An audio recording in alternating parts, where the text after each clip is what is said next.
Pues bueno, Muy Antonio, bien. muchas gracias por estar con nosotros y recibirnos en tu casa.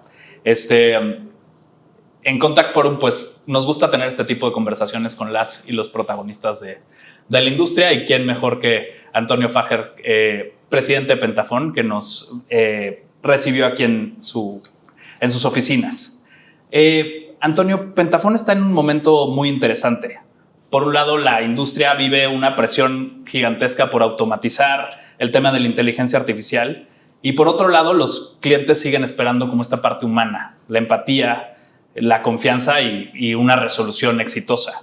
Me gustaría conversar sobre cómo no solo sobre tecnología, sino cómo se va transformando realmente la operación en nuestra industria. Y quiero empezar preguntándote, bueno, la industria de los contact centers y BPOs están cambiando rápidamente, pero desde tu perspectiva, ¿qué transformación es real y qué parte todavía es como un discurso muy sobreentendido de la inteligencia artificial? Mira, yo creo que la mejor manera de entenderlo es pues, referirnos a otro tipo de revoluciones en el pasado. Esta sí es distinta a la demás, pero y es distinta porque otras revoluciones, la que tú me digas, la del acero, la del carbón, la prensa, lo que tú quieras, afectaba a pocas industrias o a una industria. Incluso la de cómputo afectaba a un grupo amplio, pero no tan amplio como lo que afecta inteligencia artificial. Pero yo creo que va a pasar un poco lo mismo, y es, al principio hay una sobreestimación de lo que puede suceder, una realidad muy distinta de esa sobreestimación es una subutilización, y luego esas curvas se cruzan, empieza a haber una mayor utilización y la sobreestimación empieza a bajar a un mundo real. Yo creo que nadie tiene, o supongo que nadie tiene la respuesta correcta de cuál va a ser el nivel del impacto. Si va a ser alto, va a ser alto. Y no importa qué leas, tú puedes ver a un analista u otro, y el margen es gigante, ¿no? De los que menos impacto piensan que va a tener, estás entre 20 y 30%. Los que más impacto están entre 50 y 60.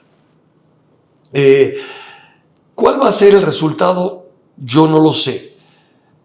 Lo que sí sé es que esa sobreestimación del efecto va a tender a diluirse. Lo mismo que pasó con Internet, lo mismo que pasó con cómputo, lo mismo que pasó con otras, que pensábamos que iba a acabar con las industrias, y lo que hizo fue transformarlas y crear una gran cantidad de nuevos empleos alrededor de. Y lo único que pasó son más exigencia de parte de los usuarios, ¿no? Tú, si antes hacías modelos económicos y no tenías una computadora o Excel, pues podías esperar que te entregaran 1 o 2 escenarios, porque era lo que era posible hacer en términos de costo.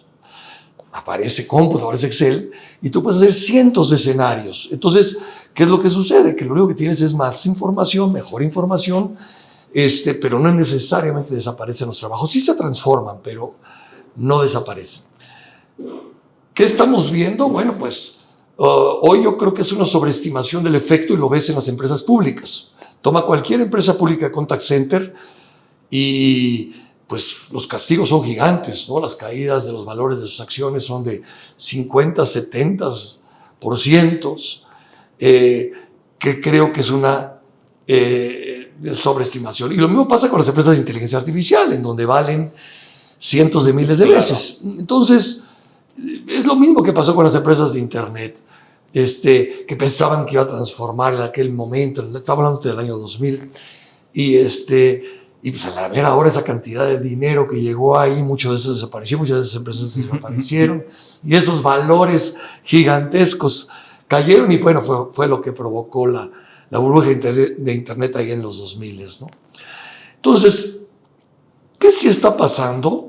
Claramente tenemos una serie de herramientas hoy reales que nos permiten dar un servicio distinto, ¿ok? Que sí hay eficiencias en estaciones, sí las hay, por supuesto, pero es una mezcla entre ¿Cómo puedo ser más eficiente? Pero ¿cómo puedo atender mejor a tu cliente? Voy a ponerte un caso.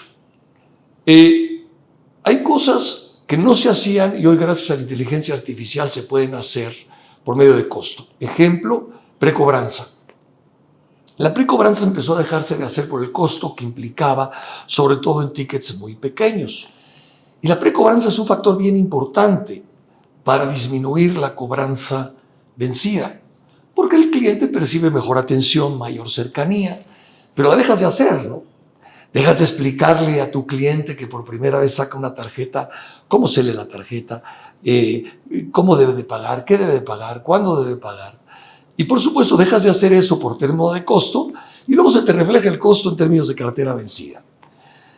Hoy la inteligencia artificial te permite cubrir a todos tus clientes a una fracción del costo y hacer ese mismo proceso de educación financiera, de welcome call o de anuncio de precobranza, teniendo un beneficio inmediato en la cobranza vencida. Entonces es un ejemplo de donde no quitó un solo puesto de trabajo, se permitió hacer algo más. Otros lugares en donde la inteligencia artificial lo que te permite es tener una experiencia distinta es en nuestros clientes de seguros de accidentes, por ejemplo. Sin tecnología, pues el tiempo que pasaba cuando alguien tenía un accidente, tú lo geolocalizabas, tú le avisabas a una ambulancia o a un ajustador o a una grúa, pues pasaba mucho tiempo en un momento crítico para un cliente, ¿no? Cuando tú puedes aplicar inteligencia artificial, inmediatamente puedes dar respuesta, puedes geolocalizar, puedes coordinar todo ese esfuerzo y entonces elevas mucho los niveles de satisfacción. Y entonces dejas la parte humana, porque hay lugares en donde la tecnología puede funcionar, pero no la puedes hacer porque el sentimiento de ese cliente pues sería abandonarte como proveedor. Tú hablas de meter inteligencia artificial en un modelo de quejas. Pues es imposible. Nosotros en las líneas aéreas claramente se puede eficientar. De hecho, ahorita estamos terminando la implementación de una línea aérea y que probablemente es la que más pasajeros mueve en este país. Y hoy llevamos una reducción de un 20 o 25% del número de estaciones. Y sí, hay muchos lugares en donde puedes aplicar inteligencia artificial, sobre todo en contingencias, ¿no? Oye, si cerraron un aeropuerto, pues tú tienes la información de que lo van a abrir en 2 horas y que no se va a cancelar ningún vuelo, se van a retrasar. No necesitas contestarle a cada una de esas personas lo mismo. Pues usas automatización para ese tipo de cosas, no con tradicionales IVR y mensajitos, sino con posibilidad de interactuar y con la posibilidad de interactuar con humanos. Pero si tú lo que quieres es alguien perdió su maleta y le conteste un robot, lo va a hacer bien. Claro. Pero no hay forma en términos de sentimiento del servicio que te conteste un robot. Entonces, en concreto, lo que quiero decirte es, sí va a haber muchas áreas de oportunidad. Yo sí creo que sin duda en el corto y mediano plazo entre 20 y 30% de las operaciones van a trasladarse a operaciones de inteligencia artificial, pero las transacciones completas van a crecer, otro tipo de transacciones. Hay un mundo físico que a pasos agigantados se está volcando al mundo digital y por lo tanto el efecto es un poco neto en términos del crecimiento de la industria. Yo creo, soy un convencido de que la tecnología solita no es la solución. Yo creo que la tecnología hay que usarla en ciertos procesos y en ciertos momentos y con cierta gente. Y ahí también la tecnología te ayuda. Te ayuda a decir a qué tipo de personas les acomoda interactuar con robots. Más jóvenes, más fácil, más grandes, más difícil. De qué tipo de comunidades, más urbanas, menos urbanas. De qué zonas geográficas, para qué tipo de servicios y en qué momento. Entonces, yo creo que la solución está, como es la omnicanalidad, es en qué momento utilizas cada uno de los canales, para qué clientes y que todo eso esté interconectado para que brinques de uno a otro de manera transparente y conservar el historial y que cada cliente escoja el canal que más le convenga. Es como yo veo este proceso y esta migración. En concreto, sí creo que a mismos clientes tiene que haber una reducción, es nuestra responsabilidad. O sea, aquí nuestro mantra interno es matemos las estaciones de nuestros clientes. Esa es una tarea. Tenemos una empresa dentro del grupo de inteligencia artificial y tenemos que sustituir lo más que podamos en beneficio del cliente. Pero lo que hemos visto es un crecimiento de otros servicios que se han movido hacia nosotros. Y es por eso que crecemos 30-40% al año, cuando la industria probablemente no está creciendo o creciendo a menos de un dígito, ¿verdad? Y esa es la razón. Menos estaciones para cada cliente, más clientes, más servicios. Claro. Me vienen aquí la parte de hiperpersonalización, ¿no? Porque hay muchas generaciones conviviendo y cómo la tecnología te ayuda también a responderles de la forma en la que ellos quieren. También de esta industria resiliente que, como mencionabas, ha trascendido el tema del Internet, en donde se pensó que se iba a acabar esta industria y hoy toma este papel mucho más importante y relevante para el sector, como esta industria pujante y que se desarrollan nuevas profesiones, ¿no? Mejor remuneradas. Entonces, tal vez sí no crezcamos en estaciones, pero crecemos en empleos mejor remunerados, ¿no? O más profesionalizados. Toño, y hablando de temas de inteligencia artificial y la mezcla de lo humano, hoy todo el mundo habla de inteligencia artificial en la experiencia del cliente. En el caso de Pentafón, y que nos contabas también de esta empresa del grupo Shira, ¿cómo están equilibrando la automatización con el valor del factor humano? Hablábamos de sentimientos, hablábamos de empatía. ¿Dónde eso sí cabe y en dónde no? Mira, nosotros vemos la inteligencia artificial en dos fases. Una hacia adentro, hacia la eficiencia de nuestro proceso, y la otra hacia el cliente. Entonces, hacia adentro, en lo que es la transformación interna, lo único que estamos haciendo es, nosotros no hemos reducido una sola persona, nunca. Lo que sí estamos haciendo es buscando mayor productividad de cada uno, dejando los trabajos básicos a los robots para que se puedan concentrar en un nivel más profundo. Y el mejor ejemplo lo tenemos en la parte de atracción y selección. ¿Cuál era el modelo tradicional que teníamos hace unos años?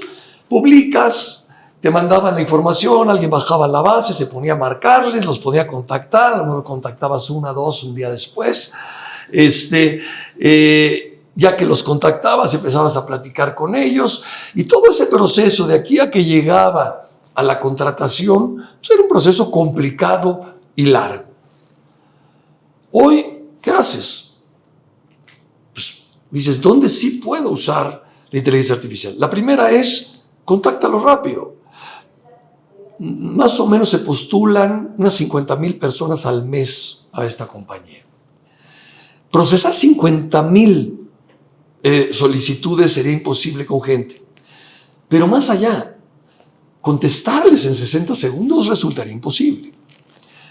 Y entonces, cuando tú tienes tecnología y donde alguien aplica, y en 60 segundos hay una respuesta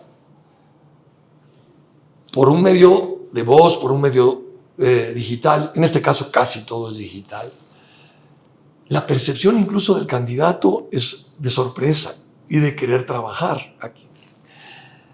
Ok, pero ya lo contactaste.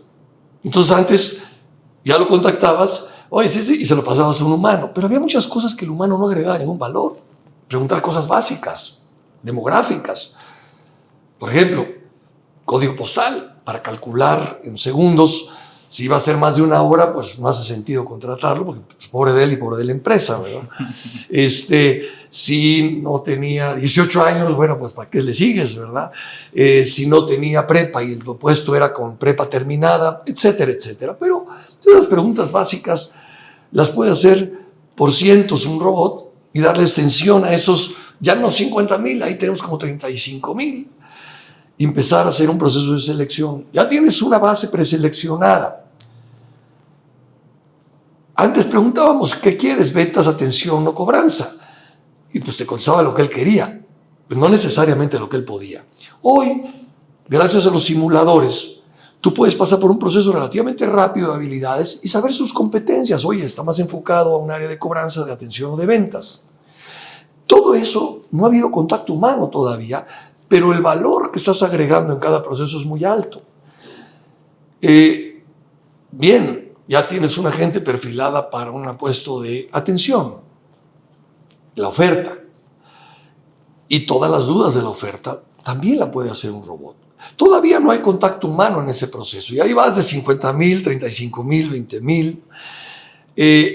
Si hay un interés, pues pides 4 datos básicos, el IMSS, el CURP, RFC, que yo recuerde, y los robots van y checan en todas las bases laboral, judicial, historial del IMSS, y con un algoritmo te dicen si es un candidato viable o no, para seguridad de los clientes, ¿verdad? Ahí ya entra el humano, ya tienes una gente calificada, así para un puesto de ventas. Podríamos meter todavía algo más para términos de habilidades, pero ahí es donde ya empiezas a jugar con dónde empieza el trato humano. Y ahí estamos haciendo pruebas y ahí ya entra el humano a hacer la entrevista personal, la cita y ya el proceso de contratación. Porque ya esa parte final necesitamos una labor de venta. Nosotros no creemos que somos la única, por supuesto, la única empresa, y tenemos que venderle el puesto a la persona. Entonces ahí entra el trato humano, en donde ya la persona se siente más cercana a la operación. Entonces es un ejemplo de cómo no ha habido una sola disminución, simplemente la gente ahora dedica más tiempo a entrevistas más profundas de lo que antes hacía, ¿no? Y la capacitación es lo mismo. Si antes la capacitación duraba 10 horas, pues, o 10 días o lo que fuera, pues ahora dura 20% más con simuladores. No sustituyes al profesor, pero luego le pones escenarios reales, ¿verdad? Yo estoy seguro que no tú subirías a un avión en donde el piloto nunca hubiera entrado a un simulador, en vida real. Pues aquí es lo mismo. Ya te entrenaron, pues ahora vamos a simularlo. Y eso te permite la inteligencia artificial. Entonces son cosas adicionales. ¿Cuál es el beneficio? Entras a la operación con un nivel de conocimiento mucho más alto porque ya aprendiste en vida real, con las transacciones reales. Me puedo pasar toda la mañana hablando de ejemplos en donde hay un complemento de la tecnología con lo humano y sí hay cambios en los perfiles de la gente. Calidad es otro, por último. Hay muchos más, pero calidad. ¿Qué hacíamos hace unos, ni siquiera años, yo diría hace un año? Calidad tradicional, lo que todo el mundo hace. Analistas de calidad escuchando llamadas. ¿Qué porcentaje podías escuchar? ¿3%? ¿4%? Claro. No había más. Hoy, ¿qué valor agregaba el analista al estar escuchando algo y poniendo palomitas o taches? Ninguno. ¿Y cuál es el proceso? Escucho todo eso, mando esto al coach de calidad, entonces después le da retroalimentación, etc. Hoy, los robots escuchan eso no al 3%, puede ser al 100%. No lo hacemos al 100%, lo hacemos al 30%, porque ya no hay mucha variación entre el 30%, pero es 10 veces más escucha. Oye, ¿hay un analista menos? No. ¿Qué hicieron los analistas? Se convirtieron en coach. O sea, en lugar de perder el tiempo poniendo palomitas y taches, reciben la retro del robot y automáticamente dan la retro en tiempo real para que no siga cometiendo un error. Entonces, elevas el nivel de productividad, elevas el nivel de calidad y se benefician todos, ¿no? Entonces, como eso te puedo poner muchos ejemplos. En resumen, como todas las demás revoluciones, viene a ser un complemento. Sí cambian los perfiles. El analista que ponía palomitas ahora tiene que ser coach y hay que prepararlos, hay que entrenarlos. Oye, es que hay que buscar esos perfiles en la calle. No están, porque nadie sabe cómo operar con inteligencia artificial ningún proceso. Es una obligación de las empresas incorporar a la gente a la inteligencia artificial. Sí, y cómo también la tecnología complementa al talento en estos casos tan puntuales. Y cómo también la importancia de nosotros tratamos de decirlo, bueno, es reskilling o adaptación a nuevas tareas, ¿no? Y cómo la tecnología también empodera a los agentes, ¿no? Hablamos mucho del uso de tecnología y de personalización hacia afuera, pero también esa parte de desarrollo que es muy interesante. Y Antonio, en un mercado cada vez más competido y con estas herramientas tecnológicas, ¿qué decisiones han tomado en Pentafón que realmente diferencian la forma de operar la experiencia del cliente? Mira, voy a ser un poco repetitivo, pero son 3 4 grandes pilares. Primero, talento humano. O sea, podrás tener toda la tecnología del mundo, pero si no tienes a la gente adecuada para dar el servicio, no sirve de nada la tecnología, y viceversa. Tú puedes tener el mejor talento que sin tecnología no puedes hacer absolutamente nada. De acuerdo. Entonces, estos dos van de la mano. Invertimos en tema de la gente, en todos los niveles. O sea, tenemos programas de reskilling, tenemos un programa de Crece, que son para los agentes se conviertan en supervisores, un programa no recuerdo ahorita el nombre, de líderes, que es el supervisor que se convierte en coordinador, etc. Hoy estamos en un programa con el Tecnológico Monterrey con más de 90 ejecutivos para adaptarse a todos estos nuevos estilos de liderazgo. Entonces tienes que estar invirtiendo constantemente en la gente. Es por eso que Great Place to Work nos reconoce como el mejor centro donde trabajar en México. Entonces ese es uno. El segundo tiene que ver con tecnología, aplicativos, omnicanalidad, inteligencia artificial. Y es desarrollar inteligencia artificial para cada uno de los procesos. O como incremento de procesos, como precobranza, como sustituto o como complemento.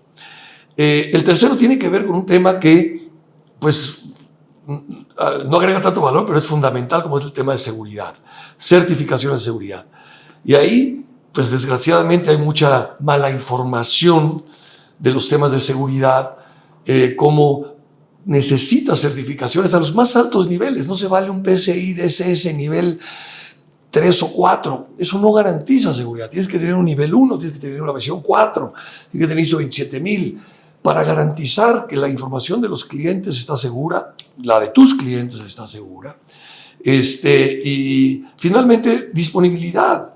O sea, hoy tú no puedes darle un servicio a una empresa, a una aseguradora con ambulancias y decirle que estás 10 o 15 minutos fuera de línea. Pues es la vida de gente. Entonces, esos son los 4 pilares que nos diferencian.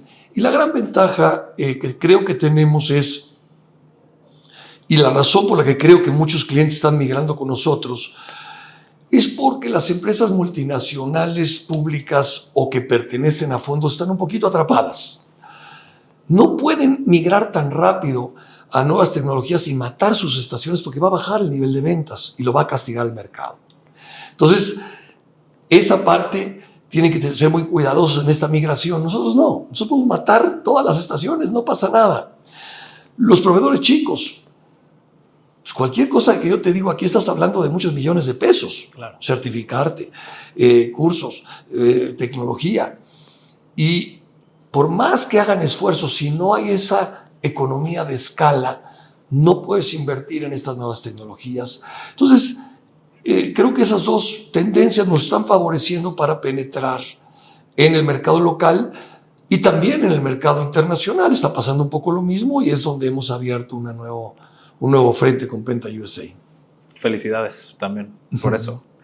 Y bueno, hablando y quitando más bien la tecnología de lado, la industria sigue dependiendo del talento, como nos decías. Y hoy, con estas herramientas de selección, Antonio, para ti, ¿qué tipo de perfiles están buscando Pentafón hoy? ¿Y cómo ha cambiado lo que esperan de un ejecutivo de un centro de contacto o una ejecutiva de centro de contacto?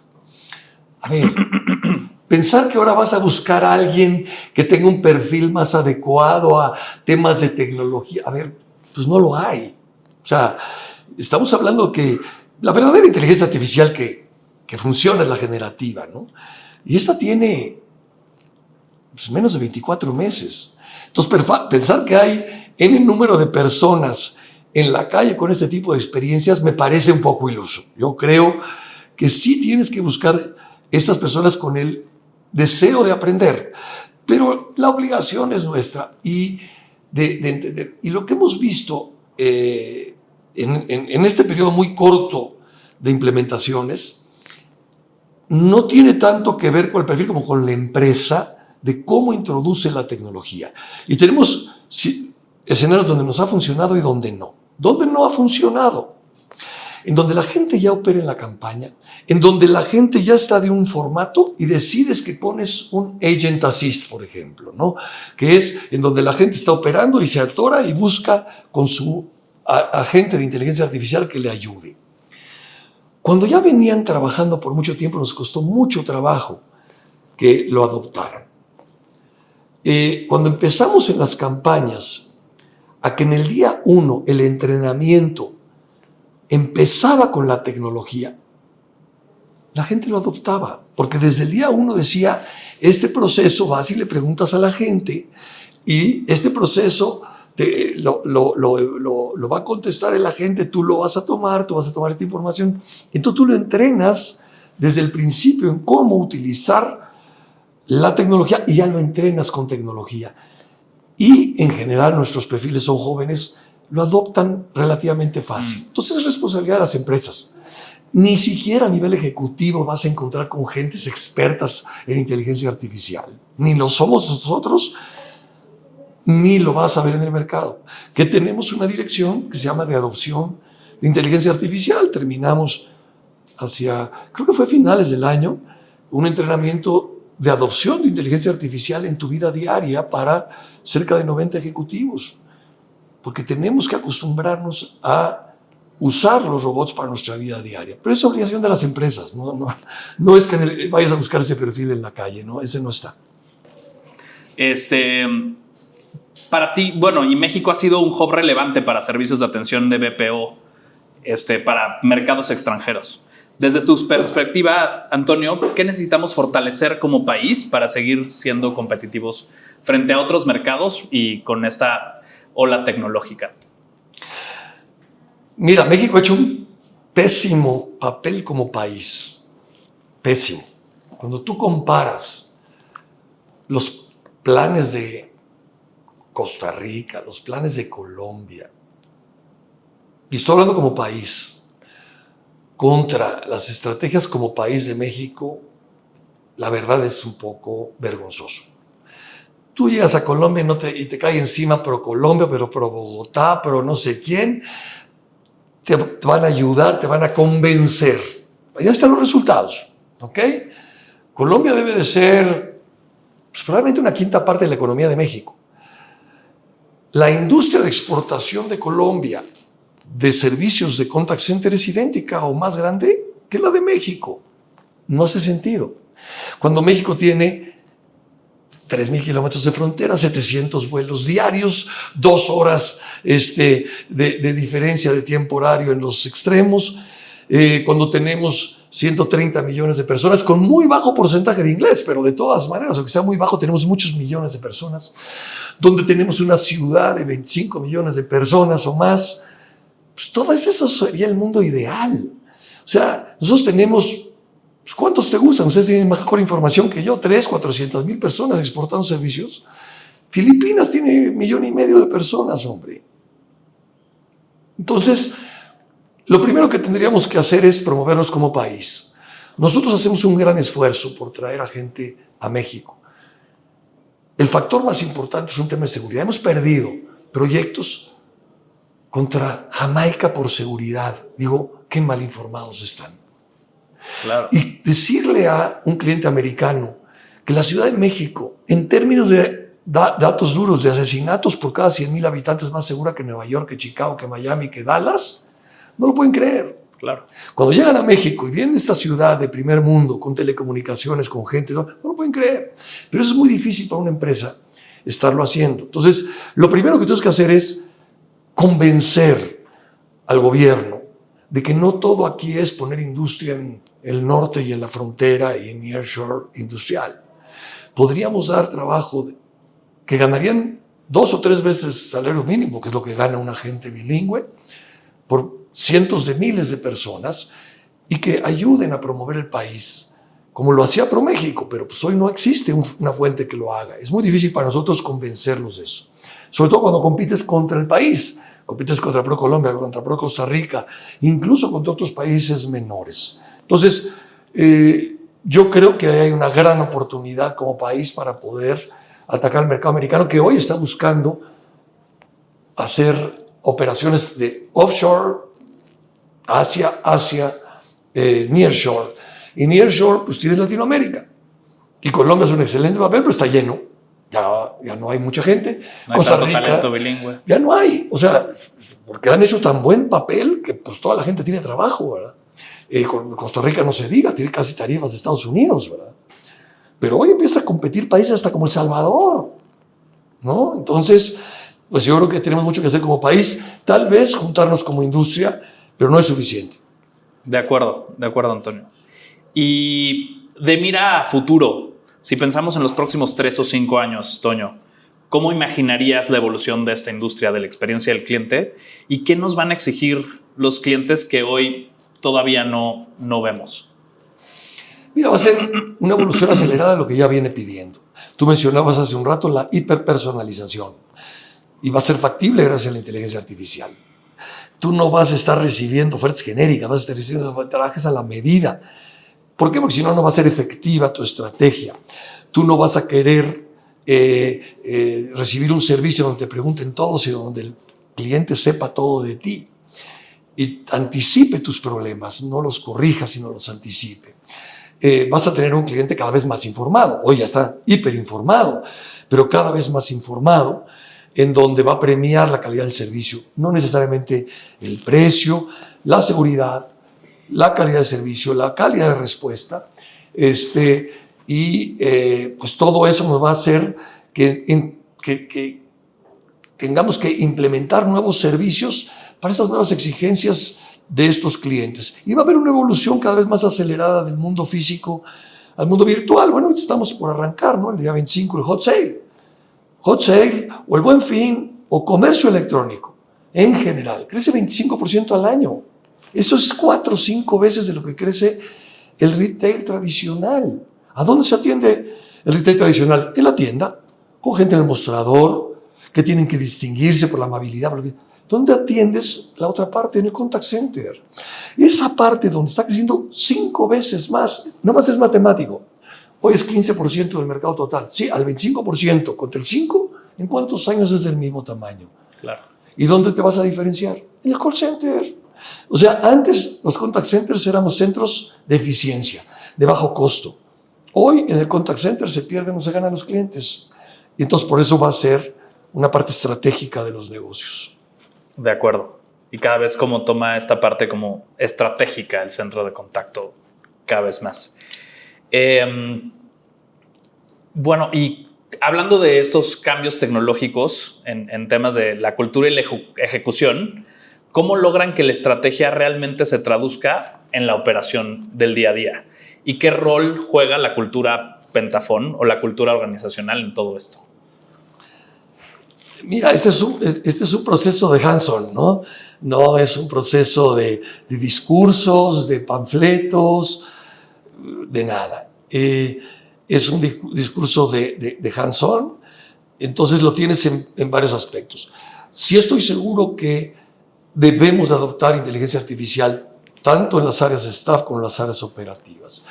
Y lo que hacemos es primero darles esas habilidades a través de la capacitación intensiva en todas estas nuevas tecnologías y luego ir implementando eso en el día a día en los procesos, o sea, implementar el proceso ya incorporando inteligencia artificial. Hoy yo pensar en que voy a regresar a mi proceso de atracción y selección de una manera tradicional sería imposible. Y ya se vuelve una manera tradicional para el seleccionador de revisar la información del robot y en base a eso hacer las preguntas pertinentes y ya se vuelve parte de su trabajo normal. Entonces es simplemente implementar las cosas y asegurar que sea parte del sistema, no es una opción. Y parte del sistema es que siempre ocurran y siempre ocurren habilitados con tecnología. Es como nosotros lo vemos. De acuerdo. Toño, y en este contexto de evolución constante y de esta industria en particular, recientemente, y los queremos felicitar, obtuvieron el puntaje más alto del modelo Global SIC. ¿Qué crees que es lo que refleja realmente el resultado sobre la forma en la que están ustedes operando? Mira, yo creo que uno es la conciencia del impacto que tiene el no cumplir estos niveles de certificación en los modelos de calidad. La segunda es una cultura de no tolerancia. Yo creo que la cultura de que no se puede ser número 2 en nada de lo que hagamos es algo que se ha permeado en la organización. Y eso se refleja no solo en el modelo 6C, lo ves en los premios, lo ves en muchas otras partes. Y de hecho lo tenemos por escrito, no están aquí, pero tenemos 14 acuerdos, ¿no?, de cómo trabajar. Y uno de ellos es que no se permite no hacer las cosas perfectas. Entonces se vuelve una cultura el buscar la perfección. Porque hay culturas donde dicen no se puede ser perfecto. Entonces si partes de ahí, ya estás tolerando que hay errores, y aquí no se tolera eso. Entonces yo creo que es una exigencia en todo lo que hacemos de ser el mejor. Y si alguna vez no somos el mejor, tenemos que entender por qué y tomar acciones, ¿no? Y el caso del Great Place to Work, sí somos el mejor, pero no somos el mejor en los 52 indicadores. Entonces mi pregunta no es ¿por qué soy el mejor? ¿Por qué no soy el mejor en los 52? Dime en cuáles no soy el mejor para ver qué tenemos que hacer. Y esa es la manera de mantenerte en una posición de liderazgo, ¿no? Entonces es como lo vemos. Si nosotros competimos en un proceso, no sé, cuando estamos en competencia, en cobranza con Liverpool, siempre con los competidores, el indicador más importante que yo veo es ¿cuál es el ranking? ¿Somos el 1? Bien. Luego vemos si ganamos, perdemos, ¿somos el mejor para el cliente? Sí. Y eso se vuelve una cultura de no permitirte ser un segundo lugar. De acuerdo. Y se traduce en pues, los resultados y claro, también el número de preseas que tienen también del Premio Nacional de Experiencia del Cliente. Felicidades, Toño.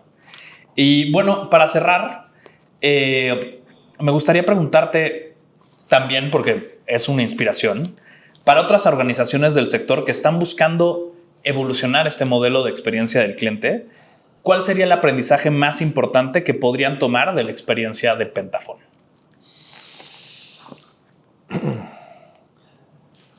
Mira, yo creo que son varios temas, pero aquí cuando llega alguien de otra organización le llama mucho la atención nuestros mantras de que aquí el que manda es el cliente, la percepción de cliente es realidad para nosotros, que el cliente cuando no tiene la razón, tiene la razón. Y entonces eso te obliga a estarte adaptando a la necesidad del cliente. Nosotros hacemos una encuesta de NPS cada 6 meses. Esa es el material más importante que nosotros tenemos para nuestra planeación anual. ¿Qué le está doliendo a nuestros clientes o qué nos está pidiendo los clientes? Yo digo que esa es la principal. ¿Qué necesita el cliente? Y asegúrate de dárselo. El dinero viene después. 2 es